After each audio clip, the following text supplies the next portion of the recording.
and thanks so much for coming to the Understanding Modular Assessments for grades 6 through 8, ELA. Just some general webinar logistics that I want to make sure to go over. First and foremost, thank you so much to the New Hampshire Department of Education. They are the reason that we're able to have these webinars and that you're able to come for free. They are the sponsor of this, so thank you so much. Just a heads up, everyone will be muted, so we can't hear you. Also, please ask questions. Annie and Kathleen will be taking a peek at the chat or at the Q&A. Chat goes to everybody, just so you know. Q&A will go specifically to a person and they'll feed me the questions here. If you are wondering, big question of the day is you will get an email tomorrow. It will include all of the slides and any of the supplemental documents that we are going through today. And it will also have that PD certificate. A little bit after that, the webinar for this particular session will be available, and it will be, the link will be shared with you as well. At the end of this, this is something that I have not been doing very well in my other webinars.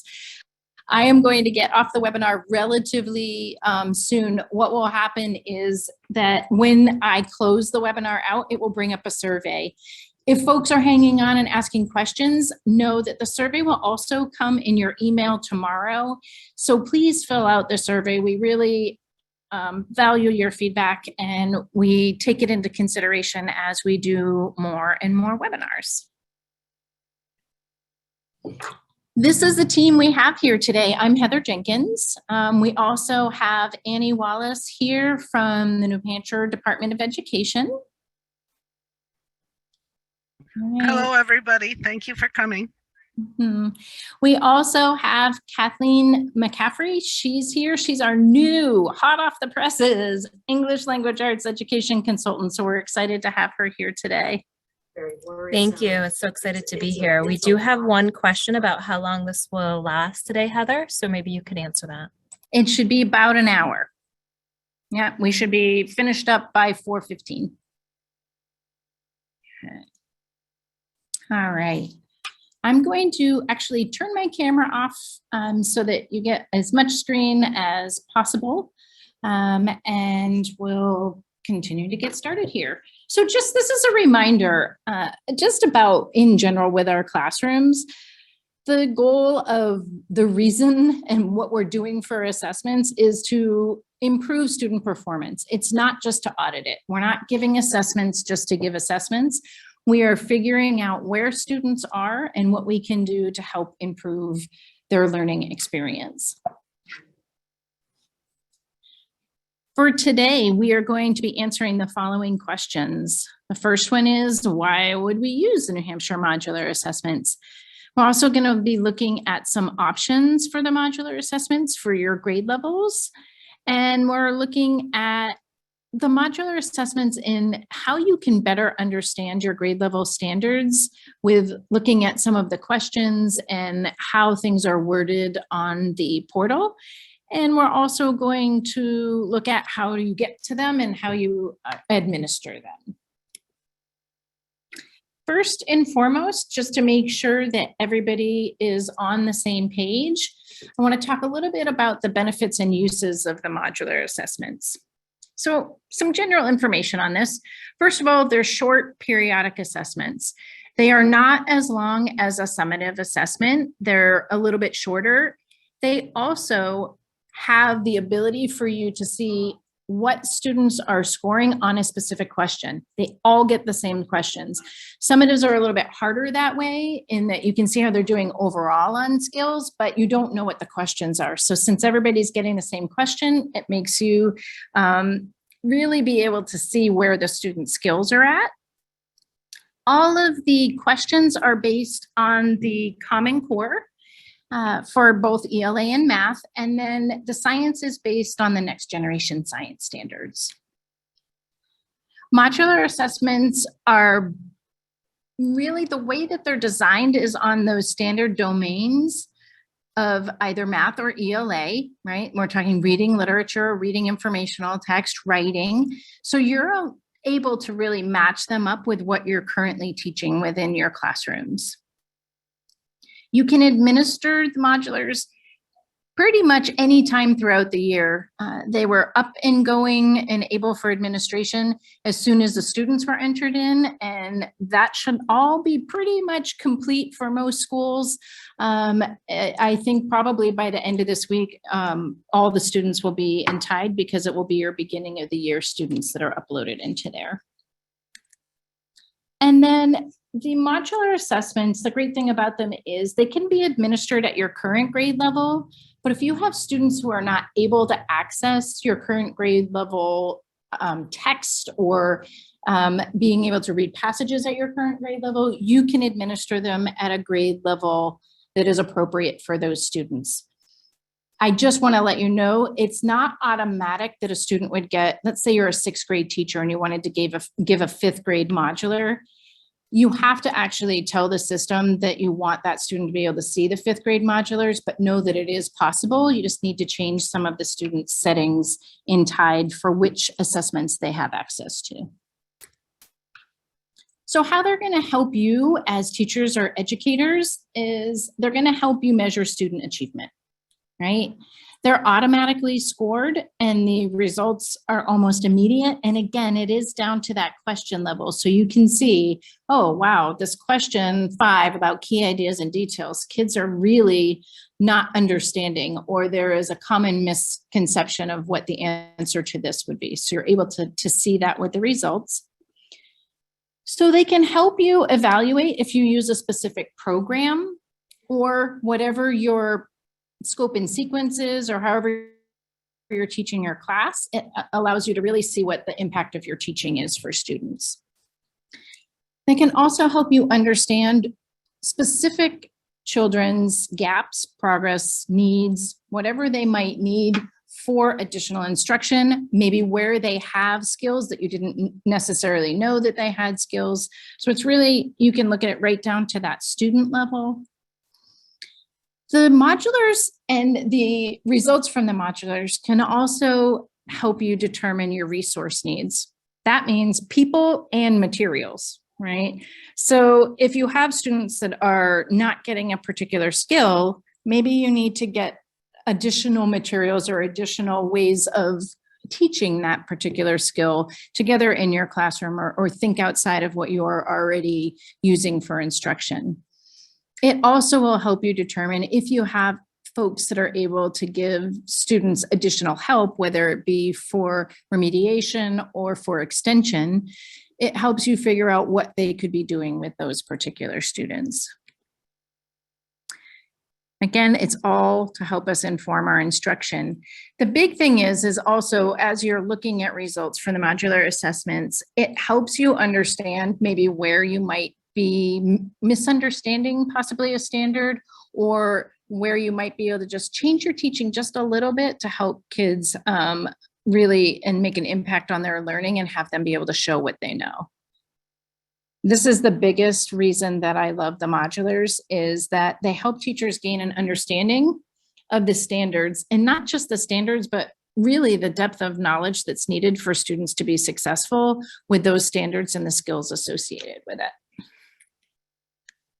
As for the student benefits, it's huge for students to be able to get an understanding and be on that testing portal.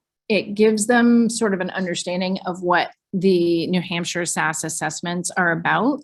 So it takes away that if there's any misunderstanding of how to answer a question or how to navigate the system, you're getting through that with using the modulars.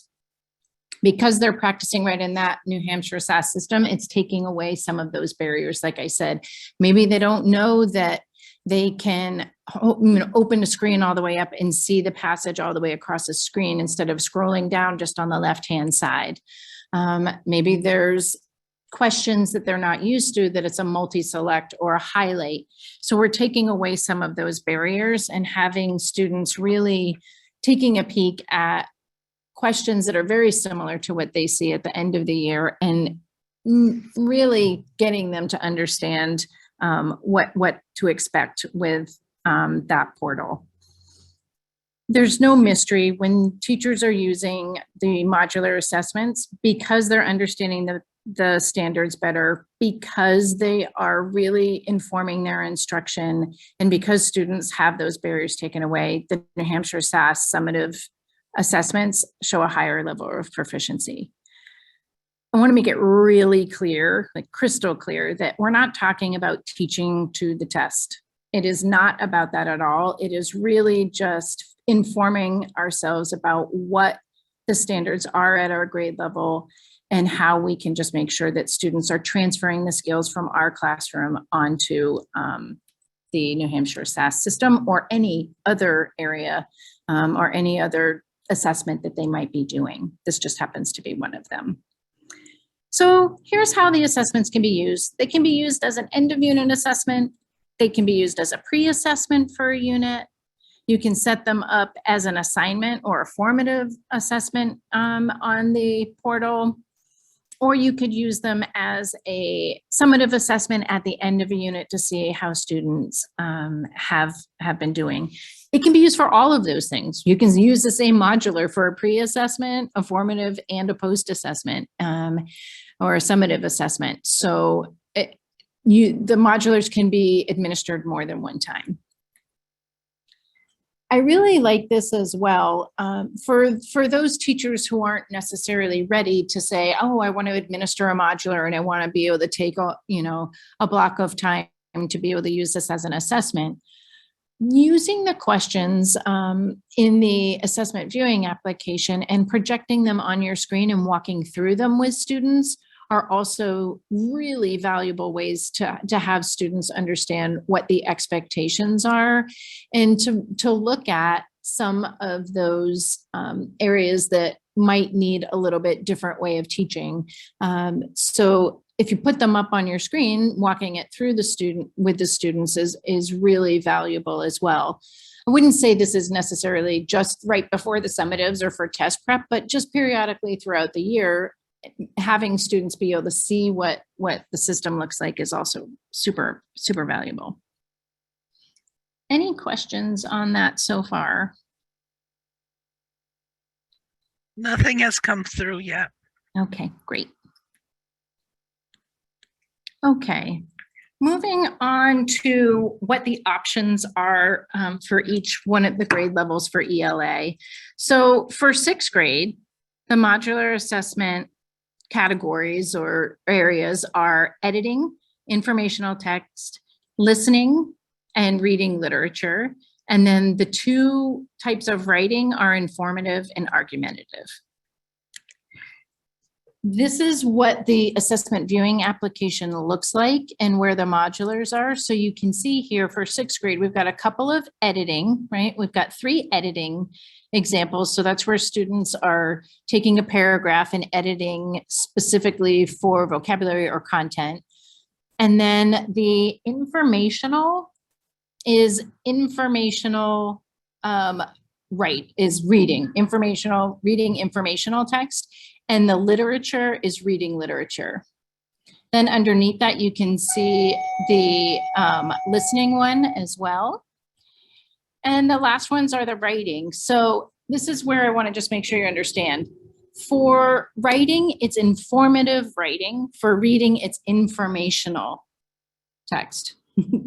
People get confused. So if you're giving these at a grade level, every once in a while, somebody will choose the wrong one, and all of a sudden students are doing a writing modular instead of a reading modular. So just make sure you know which one you're giving. And then the other type of writing is that argumentative. When it comes to the question breakdown, we had a lot of folks asking us, well, how many multiple choice questions are there? How many open questions are there? So we created this particular graph to be able to show you, depending on which modular we're talking about. If we're looking at reading informational text, modular A has 22 multiple choice and 6 open questions. Modular B has 22 and 6, and then modular C has 18 multiple choice and 2 open questions. So The modulars, while they're based off of very similar standards, they're not exactly apples to apples. So it's just good to have an understanding of the makeup of what the types of questions they are. The same thing with this graph here. So we put the standards for 6th grade across the top. And then for each modular, we have said how many questions there are related to that particular standard. So if you are really trying to hone in on skills on a specific standard, if you're looking at reading literature standard 4, and you know, I really need to be hitting this home and figuring out where are kids with this standard, well, then you might choose the informational reading passage, the informational text, modular A, because it's got 6 questions on that particular standard. So this is just a guide for you. For 7th grade, you've got the same categories here for your domains. So it's editing, informational text, listening, reading literature, and then you've got informative and argumentative writing as well. For your specific modular assessments, you've got 2 editing, you've got 3 informational text, you've got a couple of, or just, it looks like 1 listening, and then you've got a couple of reading literature. I'm not sure where these are 2 math ones that are mixed in. These shouldn't be in here. So in the assessment viewing application, you'll see just the ELA ones. Then writing, you have argumentative. We've got a couple of those writing and the informative writing. The question breakdown, again, this is just for your understanding to know which modular might have a little bit more multiple choice as compared to open questions. And then this is that standards breakdown. So the Common Core standards and how many questions for each particular modular.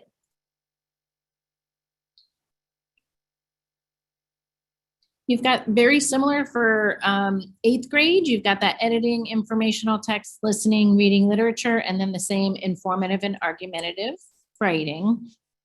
So this is what your modular assessment options are. You've got a couple of editing, you've got a couple of informational text, you've got a listening and a couple of reading literature. And then again, that same 2 argumentative writing samples and 2 informative. Here is the question breakdown for 8th grade ELA. You can see how many multiple choice or open. This is also helpful too with the writing, how many passages are associated with each one of those modular assessments. And then here is that breakdown for the number of questions that are associated with each standard. I also wanted to point you in the direction of, on the New Hampshire Department of Education website, there is a document that has to do with the middle school skills, standards, and competencies. This is just the example here for competency statements for foundational skills, foundational reading skills. It goes into all the different areas of reading and just literacy in general. This is just a screenshot. I will, this will be in the handouts that are available tomorrow so that you can scroll through. It's a pretty long document, and I think that it's something that you might be able to be using in your classrooms. Kate, you might be able to speak to this as well. I think this is something that you're probably going to be taking a peek at as well and just putting your eyes on for, you know, a fresh set of eyes. But for right now, this is what we have up on that Department of Education website.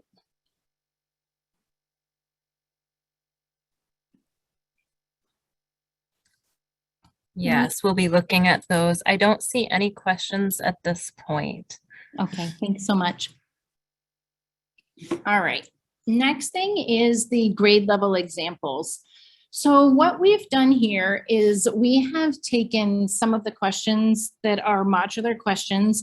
We have modified them a little bit. They are copywritten, so we can't show you the exact questions, but it's really helpful for you folks to be able to see what some of the questions are like and what's being asked of students. So We created these modular example documents that you'll have access to, like I said, in the handouts tomorrow. And then these are just some of the highlights or screenshots from those, just to have you understand how they are, what the types of questions are, and really what you might want to keep in mind. So for 6th grade, this is a reading literature example. And for reading literature, we put down some of the question themes that you might be getting for this particular type of modular. And then some of the asterisks here are just making sure that you know about the vocabulary, and this specific one, students need to be able to highlight and compare and contrast. So this is just a little bit about reading literature in one example. This one is reading informational text. Again, the question themes, and then some of those areas to be thinking about as you are teaching specific skills and ensuring that students understand how to answer some of these questions. Here's an editing example. So this is what I was saying, where they have a specific paragraph or paragraphs, and they're having to figure out what the grammar is and how it would make a little bit more sense, or if it needs to be edited. For speaking and listening, they will be given something that they are listening to, and then a series of questions that they will answer that is associated with that. This is an example of an informative writing passage. So here's what you sort of need to know. As the kids are looking on the left-hand side, they will be scrolling down. This is not the whole text. They will need to scroll down to be able to read the whole passage, and then they answer a series of questions that is related to that, that particular text or texts.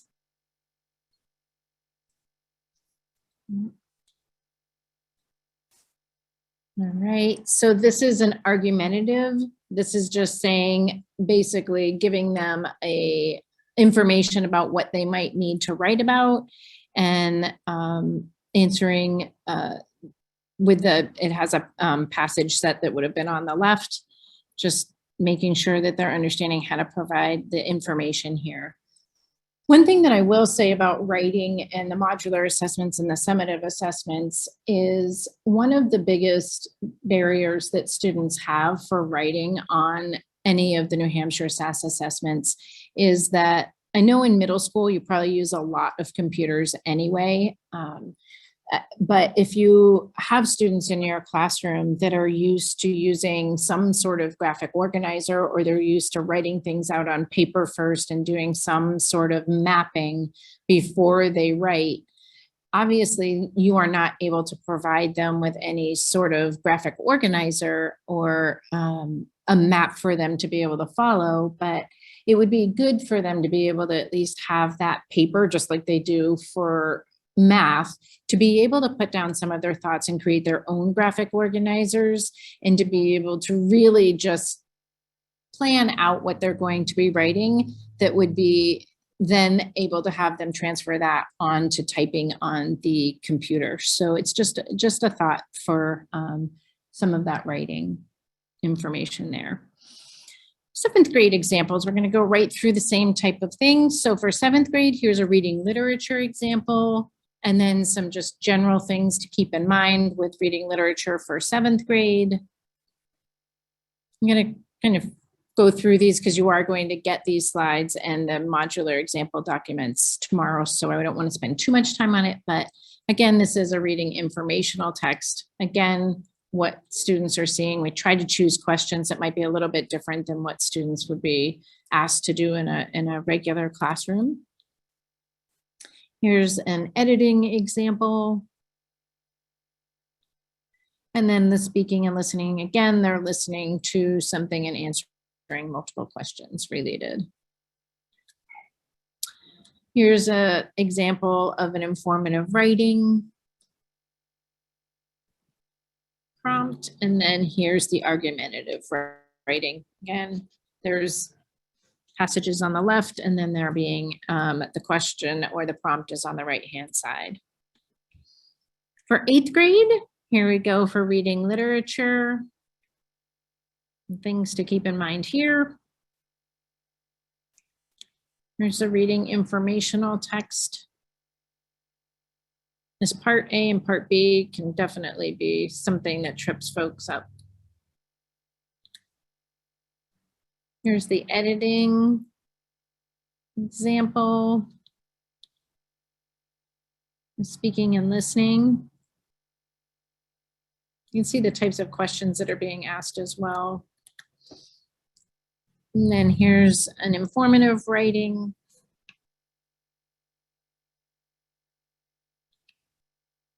And then here's the argumentative writing question or prompt. Questions just in general about the modulars and the examples that we had here? There's one question coming out. Is there an easier way to get the answers than going in each time for each item? There is no sort of, there's nothing that we have together that says, here's the correct answer. There's no answer key necessarily. The only time that you really do get the answers is after the students have taken the assessment, and you can go into the reporting portal and you can take a peek at which questions, what the question was. It has the related cluster of standards and the standard that is for each question and how the student scored, but there is no answer key. I have another question coming in. Mhm. How soon will students get feedback or a score on the modular for the writing assessment? It's almost immediate. It is a little bit different than the summative, because for the summative, you do the reading and then you do the writing and then you get the feedback after the writing. And sometimes it takes a little while because it ends up getting pulled or hand scored. It's also a really busy time of year where the system has thousands of students that are inputting information for the summative assessments. So it's pretty much immediate, if not the next day. There should be, as long as the students have submitted the assessment, the scores should be in there. Heather, just an extension of the other problem in terms of the answers or having an answer key. That probably will not change from the way it is because they are secure test items. Right. That's a little bit of why we weren't able to do exact screenshots as well, because with test security and copyright, we are not permitted to do that. Okay, anything else before moving on? We're good? Right now we're good. I will let you know if there's more that come in. Thank you so much. All right, so where in the world do you see these modulars? It's in the assessment viewing application. So I want to talk a little bit about that now. The ways to get into the assessment viewing application is, this is the link right here. If you type in NHSAS right into Google, it's the first thing that comes up as well. Is it brings you right into that Cambium portal. It looks like this. From here, the home page, you'll want to click on test administration, or on the home page as well, a little bit further down, there's a test administration box here. And then once you're on the test administration page, if you scroll down just a little bit, this preparing for test, here's where we're talking about the assessment viewing application. The assessment viewing application, you're required to have a secure login. So you need to be a teacher, at least within TIDE, to be able to see the modular assessments. This is a new school year, so you also need to do the test administration certification. Every school year, you're required to do this particular training. And as soon as you do the training, it allows you to get into the assessment viewing application. It allows you to get into the reporting portal and test administration, but it will not allow you to get in there until you do this certification. So provided that you've done the certification, you click right on that, and then it will bring you to your secure login. On that page, you will use a drop down and it will allow you to choose a specific grade level. So this is where you'll be able to see 6, 7, and 8. And then it will, once you choose your particular grade level, this is grade 7, it will bring up the modular assessments for your grade level, if you just want to take a peek. Now, again, this is the assessment viewing application. You are not administering from here. This is just where you're able to go in and take a peek at the questions and get an understanding if this is maybe one of the assessments that you want to use, or if you want to take, if you're trying to give an informational text, you could go into all of the informational text modulars, and you could choose which one you felt like was maybe going to be, maybe the passages will on one of them is a little bit more interesting, you feel like, for your 7th graders than others. So this is where you're viewing those modulars. So you choose it and then it opens it up. So for the assessment viewing application, just know that's where you're able to scroll through all the questions, and that's where you're able to see them. If you want to administer an actual modular assessment, the way that you do that is, again, we're going to go right into that New Hampshire portal, cambiumask.com. So if you type in New Hampshire SAS, it's what shows up. And then from that homepage, again, you're hitting test administration, or you're scrolling down and choosing test administration on the page there. And as you scroll down a little bit further from the, preparing for test, there's this administering tests. If you click on this, you again have to log in. Reminder that you have to take that test certification course before you do this. And it will bring up a page that looks like this, where you're able to create a session to administer a modular. So this is where I want to go live into the portal. So I want to get right here. I'm going to test administration. And now I want to go to this administering test and this test administrator interface. I'm logging in. And so now I have 3 options for how I'm going to be able to administer a modular assessment. You have an active session, an upcoming session, and an at-home assignment. Active sessions are probably what most of you are used to. It's the way that the summatives are pretty much given. You click on active session, this is open, you say start new session. I just have to choose here, but you wouldn't get that. It brings you right to this screen here, and you're able to choose your content area. So here I would choose ELA. Now I have the option to choose whether I want to do an interim or a modular, or there's also Braille modular. So I'm going to choose modular. And here's the rule of thumb. If there's a plus symbol, use the plus symbol. If you don't, and you just click on grade 6, what will happen is it will give me every single modular assessment for grade 6, and I'm opening up a session, and the students could take any single one of these modulars. It's not totally what we want, so we want to clear all. We're going to hit the plus symbol here, and this is where I'm able to choose which modular I want to actually give my students. I'm giving an informational text. This here is a test reason. This becomes important if you have multiple teachers at your grade level giving a modular assessment, and you want to see the data all together in one place. That's the best way that I know of to be able to really look at modular assessment data is, here's our whole grade level as a whole, all of the students, where are their skills lacking, so that we can figure out as a collective how we can get the student skills where they need to be, or maybe it's where are they already doing well, so let's stop kind of teaching those particular skills and figure out where we might be able to go in a different direction, or with some other skills that are now able to be looked at because they've already secured what my assessment is looking at. This test reason, everybody needs to have the same test reason for it to show up in the same area of the reporting portal. So if you have somebody who chooses pre-test and everybody else chooses fall, then what will happen is all the students who have fall as their test reason will show up in one report, and then the person who chose pre-test will show up in another. It can be fixed later on, but all I would say is that if multiple teachers are giving it, then just let's agree on what we're going to use for a test reason. And then that way it will all show up together. So you can keep it unassigned here, and then you can just start your session. Here's what probably looks familiar to most of you if you've administered a summative. Here is that session ID that students will need.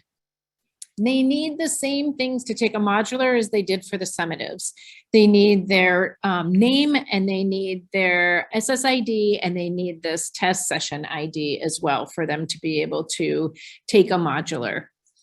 Once students are starting to log in, you'll see this approvals over here, and you'll start being able to approve the students and get them into the assessment, and they'll be able to start taking it. If my class period is up and I need to finish this assessment, then I'm going to click stop session. It will say, are you sure? And you say yes, and then the session is complete. What this means is now every student who is taking that assessment is no longer able to take that assessment until I start a new session and they log in with a new session ID, and you kind of start the whole thing over. Just a heads up that if you pause a session for more than 20 minutes, it closes the session and you have to start a new one. Also, if you have students taking a modular assessment over multiple days, what you need to know is, let's say that today, one of my students out of the 25 questions got through question 15. They were on question 15 when we stopped the session. The next time that they get into that session, it will start them at question 16, and it will not allow them to answer any of, change their answers on any of the previous questions. That's just a test security thing.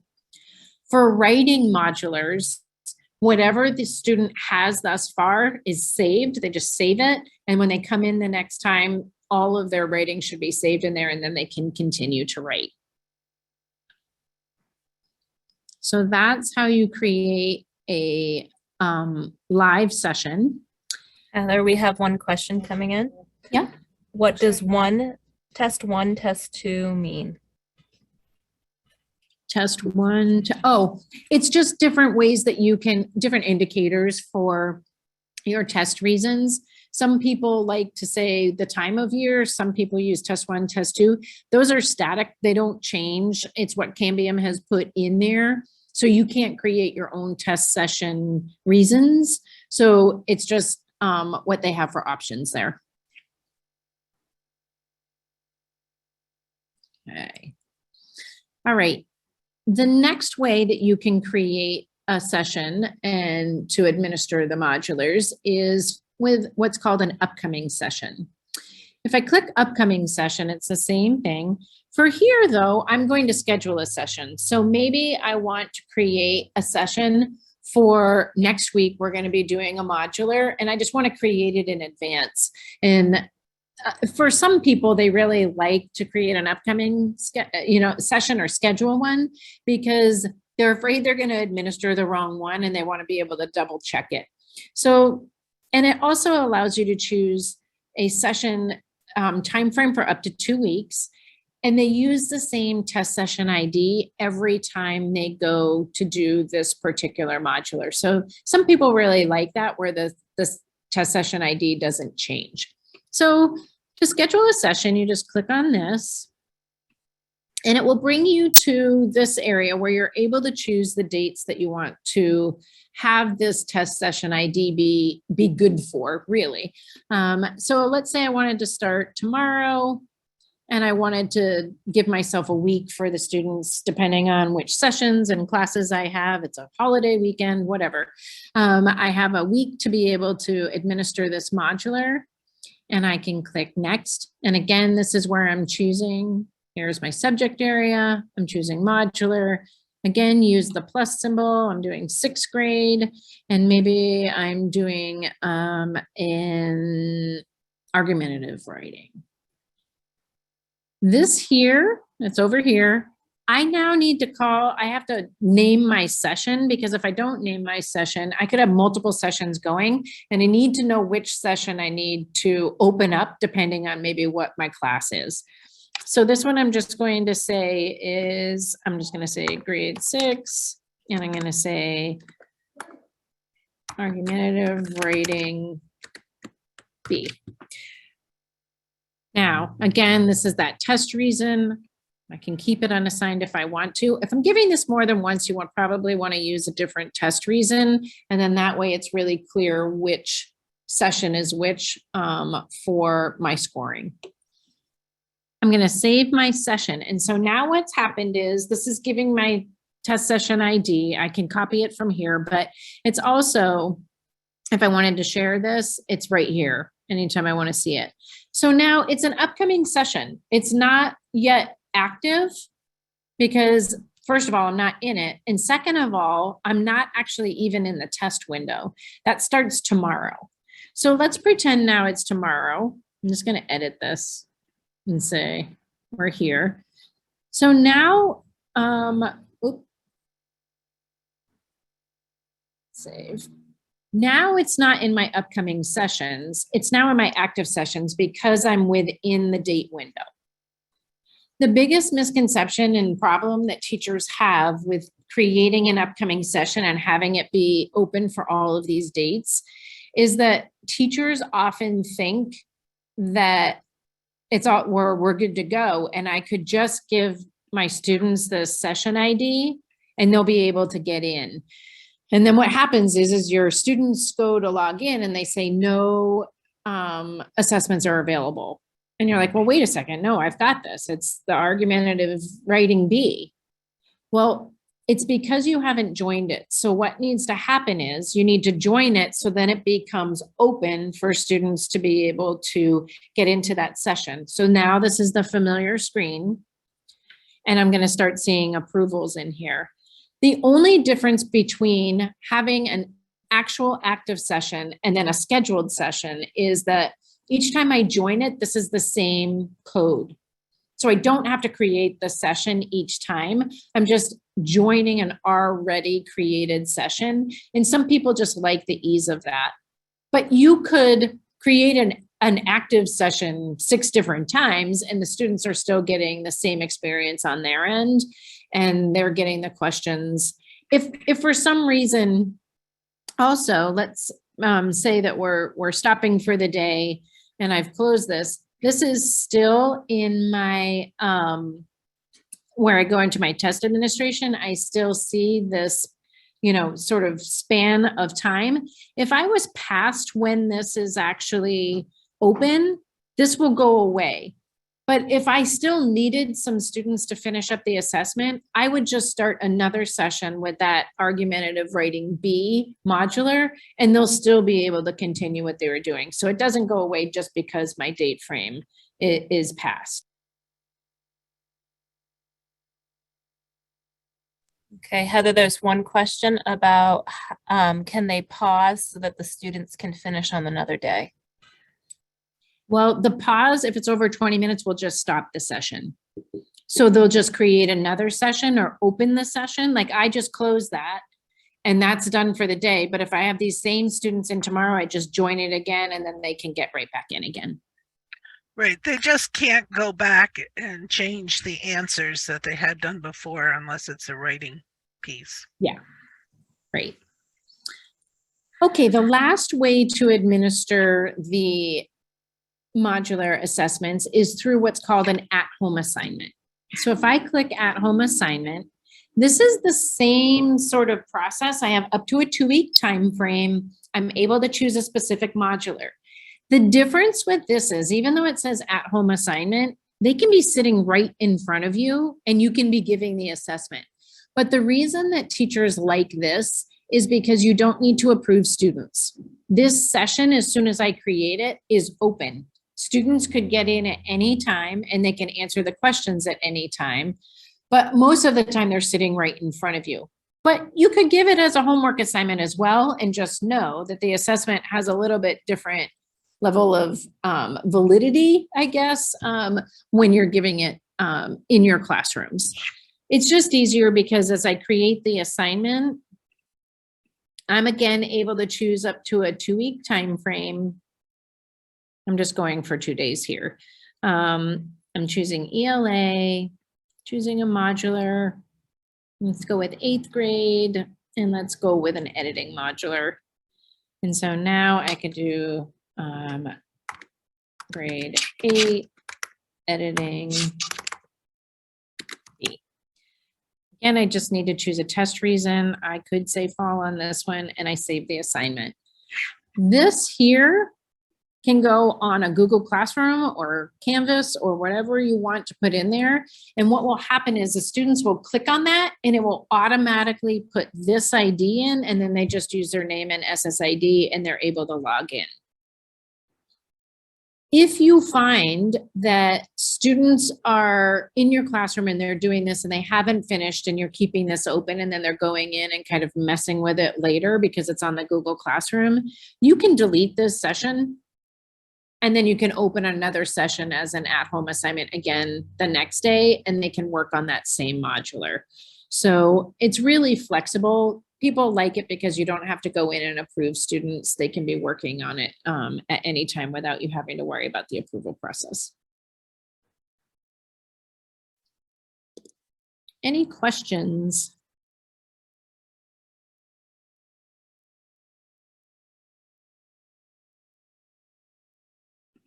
You gonna say no? I am not seeing any at this point in time. Sounds good. Thank you. All right. So let's talk reports now. Here we go. So when we're looking at the reports, these are the great things about the reports. Again, once your students have finished our modular assessment, the results are available. The reports are down to that question level, and they are associated with specific standards, which is great. And then that data, like we said earlier, it can be used to assess understanding, create groups for teaching, digging deeper into mastery for some students, and just for us being able to really evaluate what our instruction is and how we might be able to ensure that all students are getting what they need. For the reporting portal, going straight, this is a very common theme. We're going right to that portal again. We're choosing test administration again. And this time, underneath administering tests, you're seeing after testing, and you're going to go right into the reporting area. This is the new dashboard that you will see as you enter the new reporting portal, and then you would choose the benchmarks for ELA and math. Just so you know, for science, some of you might do both ELA and science. The science is technically under the interim, but it is that shorter assessment. The interim for ELA is really long. It is reading literature, reading informational text. It's a writing prompt. It's speaking and listening and editing. So you just want to make sure that you know the difference. The benchmark are the modulars. And you go to the dashboard, and this is what your dashboard will look like once you have some modular assessment data in there. You will only be able to see the students that you are rostered to. So if you are a teacher and you give a modular assessment and then you go into the reporting portal and it doesn't show you any data, it is because you do not have access to see student data. You have to be rostered. So rosters are created in Tide. They typically are your New Hampshire SAS test coordinator is the one that sets that up, or administrator. You need either a school administrative access or a district administrative access to be able to create the rosters. But that's the biggest issue that folks have with using the modulars is they don't have rosters, so they can't see the data. So you want to be rostered. So provided that you're rostered to your students, you would be able to click on whichever type of modular you would like. And then you would choose which modular it was, and it pops up with a screen that looks like this. So for ELA and math, they're very similar. At the top here, it will show you the 5 items the students perform the best on and the 5 items they perform the worst on, and then their total items.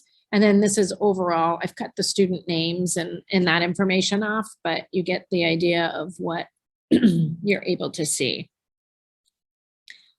If you wanted to know a particular question, you click all of these little blue numbers with the underline on them. They're hyperlinked. So you would open that up, it would show you the question, and then you could click on the tab that has the answer, and it will show you which particular cluster of standards and standard is associated with the question. You can also click through any of the student responses and see how students were answering a particular question. So for a particular student, you could see maybe where they were going wrong and what their actual answers were. If you're clicking up here and scrolling through, you can also see the number of students who got a certain number of points. These are all worth 1 point. Some are 2-point questions. So it does break down how many students got 1 point as opposed to 0 points, or 1 point or 2 point as well. If you export it and click on the print, this is what you'll get in Excel. It will give you the same information, the 5 items that did the best, the worst, your total items. It cuts off on the side. It goes way over to the right. I did cut the student names off here, but you can see all of the particular information about how students are scoring. The great thing about exporting it to Excel as well is that you're able to format it however you would like to format it. And you can get rid of columns that you think maybe you don't need, or what you really want to be able to see. I also like that it says which standard each particular question is associated with. Any questions there? No, nothing at this point. Okay. I do want to get into a little bit of the resources that are on the New Hampshire SAS portal. So again, we're going to the New Hampshire SAS portal, but we're looking at resources this time. There are hundreds of resources in here. We're just highlighting a couple of them. You've got some resources that I've already also downloaded into the folder that you'll have access to tomorrow as well. But one of the ways that you get in there is the reporting. And then there's also this resources button that's on the bottom of every one of these screens that you could click on as well. So here's what it looks like when you click on resources. So you're able to put in any sort of search criteria. You can look on the left-hand side. You can use the drop-down menu for which type of resource or grade level. You can type in keywords here. You could also, this is a drop-down that's similar to this here with the different categories that you're able to search off of. One of the most, I feel like, helpful resources that is on the portal is what are called performance level descriptors. Each grade level has performance level descriptors for ELA, math, and science. So what these are is they are basically a rubric that tells you what students are expected to do at a specific proficiency level. So here's an example. This just happens to be a math example for 3rd grade. All of the PLDs or standards are here. And then this is telling you what, for this standard, what a level 1 student or below proficient, what somebody's doing that's approaching somebody that's proficient or highly proficient. So here's the ELA example here. These are 4th grade, but they have 6th, 7th, and 8th grade as well. And it's really helpful for you to start looking at, am I teaching maybe to an approaching proficient level? Maybe I am not teaching to a proficient or highly proficient level. So it's just another way to dive into those standards and think about where you are in your classroom and what you are looking at for a depth of knowledge or for how students are really understanding these skills. Also, there are vocabulary lists that are available. Again, I put this in the resources. This is the math vocabulary list. This is the ELA. This is 3rd grade, but it goes all the way up through 9th grade or through 8th grade. And then what this is this is all of the vocabulary that students will run into on the New Hampshire SAS assessments. It's really helpful for you to take a peek at this. I think for some teachers, it's surprising some of the terminology or some of the vocabulary that they see on the assessment. And so this is just an easy way to incorporate some of these words into your everyday teaching so that it doesn't become one of the reasons that they're not able to show their understanding. For you ELA teachers, there's also writing rubric examples. I have put the writing rubrics in there, and I've also put in the folder what the exemplars are. So for quite a long time, people have been wondering, as students are doing a writing assessment, for them to get a 4 on organization and purpose, and a 4 on evidence and elaboration, and a 2 on conventions, what does that look like? So it gives you examples for your grade level of what a perfect score would be, or what a 4.33 or 3.32, or and why they are scoring particular writing in a specific way. These writing rubrics also help you, but I feel like those exemplars will be really helpful for you to know what the expectations are for student writing. Another type of resource that you can find on the resources page is these tutorials for students. So here, for students and families, these are those item type tutorials where you're able to kind of take a look at specific things that students are going to be asked to do. What is an evidence based selected response, right? What does that mean? They can go through that and they can get a little tutorial on what's being asked of them on that portal.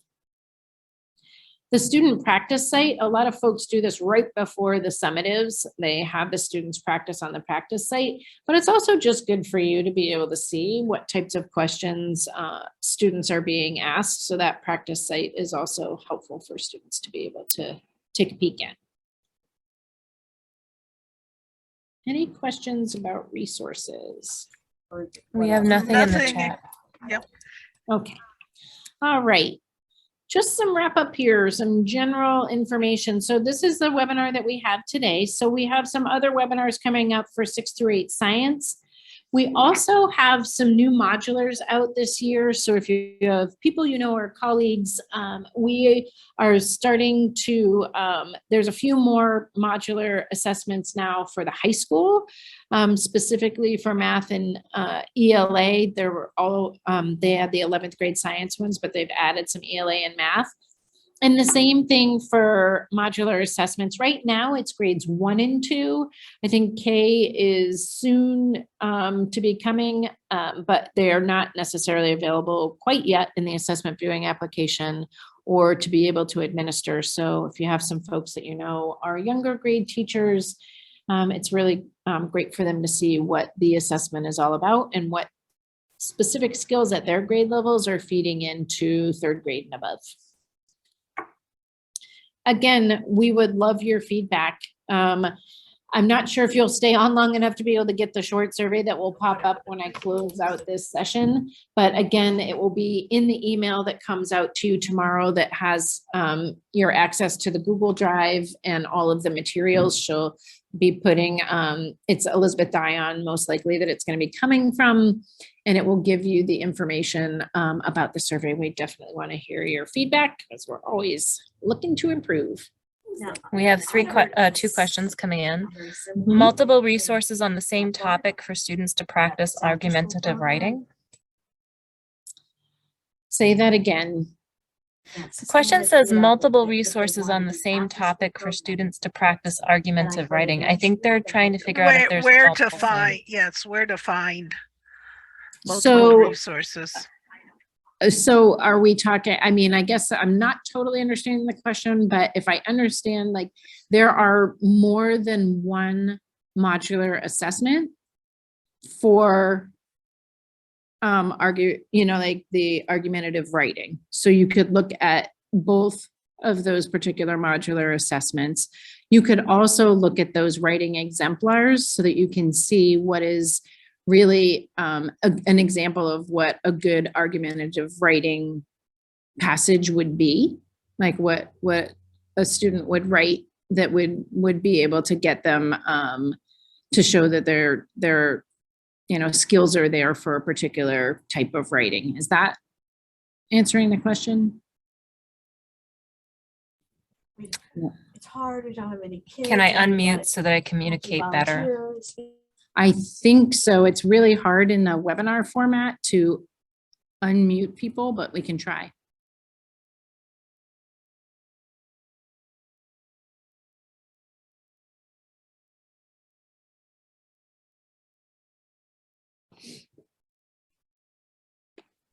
While you're working on that, we had another question about grades 1 and 2 with the modulars. We did a professional development. I'm not sure if we're going to be repeating grade 1 and 2, understanding the modulars.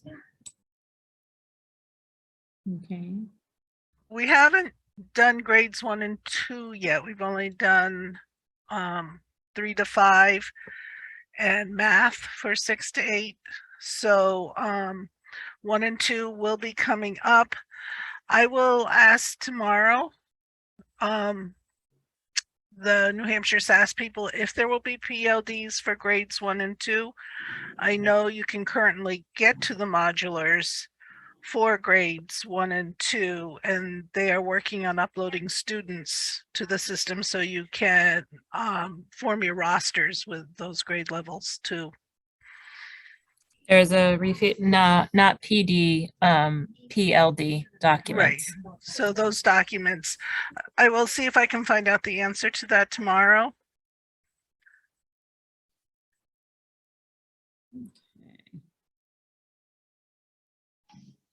All right. I'm trying to figure out unmute.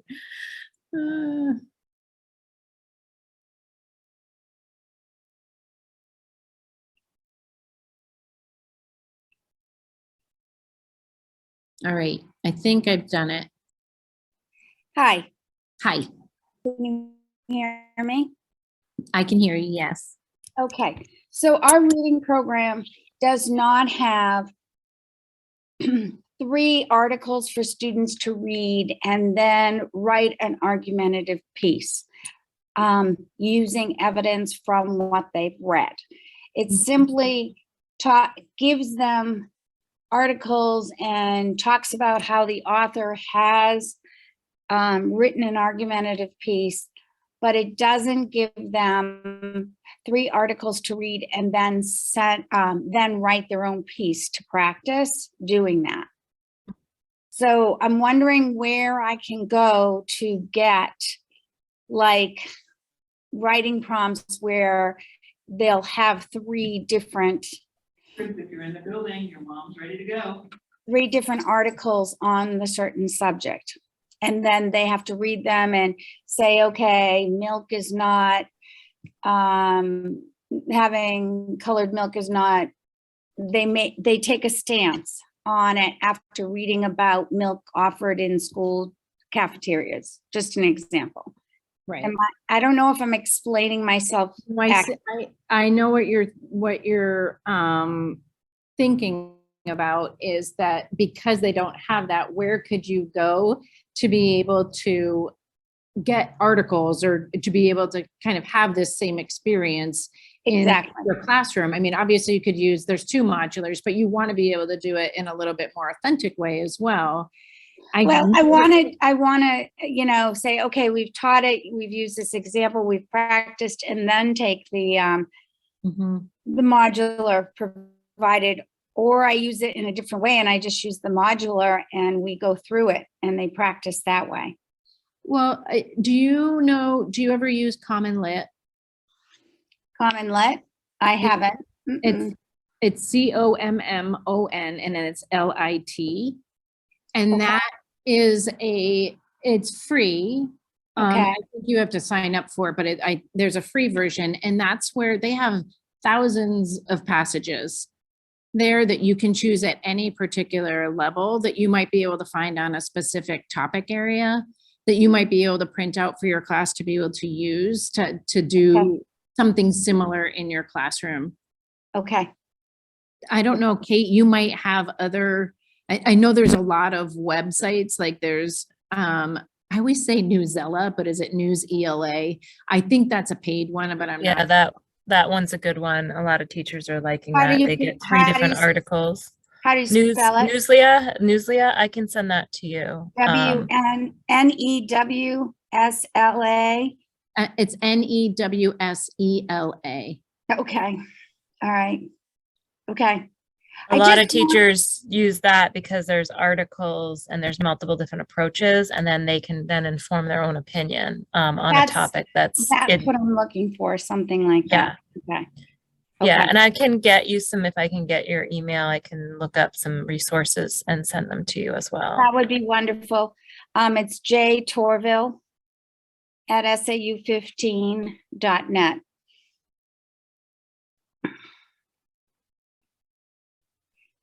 So that's my basic issue is, students are reading, they have to create this argumentative piece.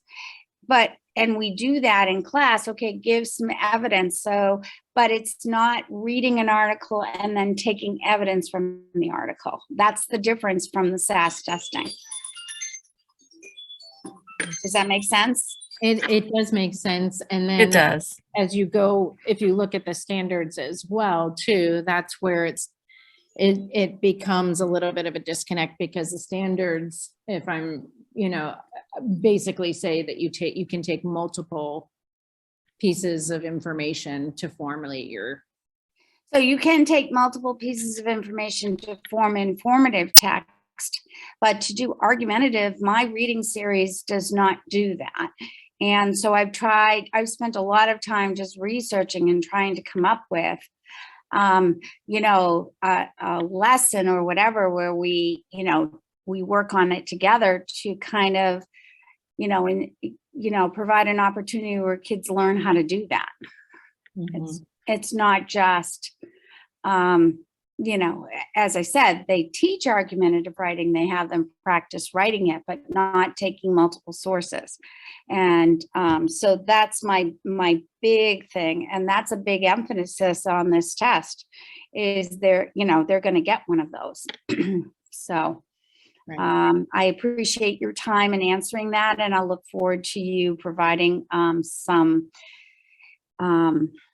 resources for me. I don't know if I should be using the site and just saying, okay, I'm going to take the site and we're going to use these, and then the kids practice and see what they do. But how do I inform my instruction from there? I don't know where to go after that, because I don't have any resources.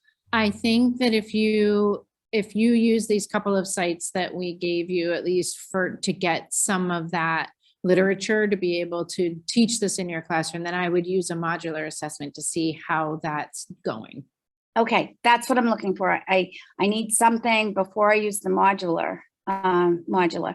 And this week, my kids I'm taking them through just doing a personal narrative just to get them to write and see, where their levels are. But personal narratives is not something in a 6th grade. It's not a standard, but I'm just trying to find out where they are. And so just, what their stamina is for writing, how much details they provide. We're just doing it. The story was a realistic fiction, and personal narratives was the writing prompt, but it doesn't connect with what the SAS is. Well, it doesn't necessarily connect with the types of writing for SAS, but narrative is a type of writing in 6th grade in your standards. So it is doing that. It's just the New Hampshire SAS is just looking at the other types of writing. So you're not necessarily not teaching, to the standards with writing narratives in 6th grade. Okay. But specifically, the SAS is a little bit more of that informative or explanatory or opinion. And the rigor is different.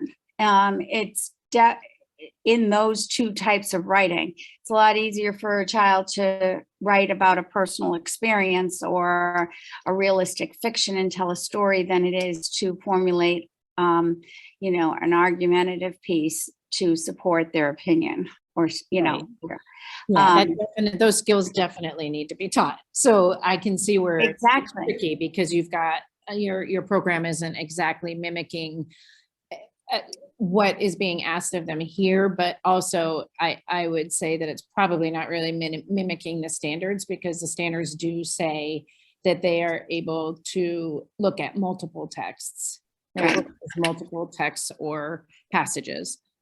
Right. So again, I don't want to speak against the program. The program has a lot of nice features to it, but again, this was one like whole or piece that I found was missing. So thank you for unmuting me. Thank you for giving me some time, and I hope you have a good evening. Okay, thank you so much. Take care.